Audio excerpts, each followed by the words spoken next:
സംസ്ഥാനത്ത് തദ്ദേശ തെരഞ്ഞെടുപ്പിന് നാമനിർദ്ദേശ പത്രിക നൽകാനുള്ള സമയം കഴിഞ്ഞു. അവസാന മണിക്കൂറുകളിൽ നാമനിർദ്ദേശ പത്രികാ സമർപ്പണത്തിന് സ്ഥാനാർത്ഥികളുടെ തിരക്കായിരുന്നു. തൃശൂർ പുത്തഞ്ചിറയിൽ 2020 സ്ഥാനാർത്ഥിയുടെ നാമനിർദ്ദേശ പത്രിക സ്വീകരിക്കാത്ത നാടകീയ രംഗങ്ങൾക്കിടയാക്കി.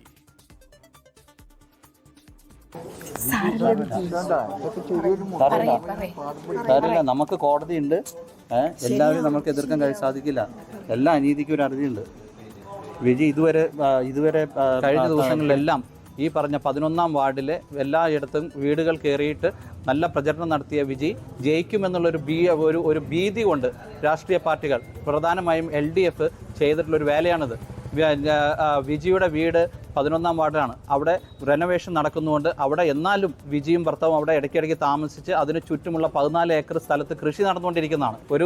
ഒരു കിലോമീറ്റർ അപ്പുറം ഒരു വീട് വാടകയ്ക്കെടുത്ത് അവിടെ കുടുംബത്തിന് അവിടെ താമസിപ്പിച്ച് ഇവർ രണ്ടുപേരും ഇവിടെ താമസിച്ചുകൊണ്ട് തന്നെ അവിടെ കൃഷിയും കാര്യങ്ങളും ചെയ്യുന്നു.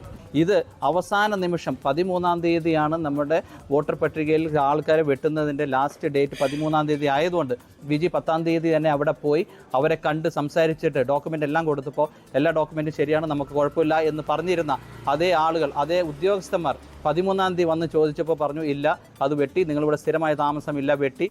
ലോകത്തെവിടെയായാലും ഏത് സമയത്തും 24 വാർത്തകളും ഓഗ്മെന്റഡ് റിയാലിറ്റി പാക്കേജുകളും എക്സ്പ്ലെയിനറുകളും വിശദമായി കാണാൻ ഞങ്ങളുടെ YouTube ചാനൽ നിങ്ങൾക്ക് സബ്സ്ക്രൈബ് ചെയ്യാം.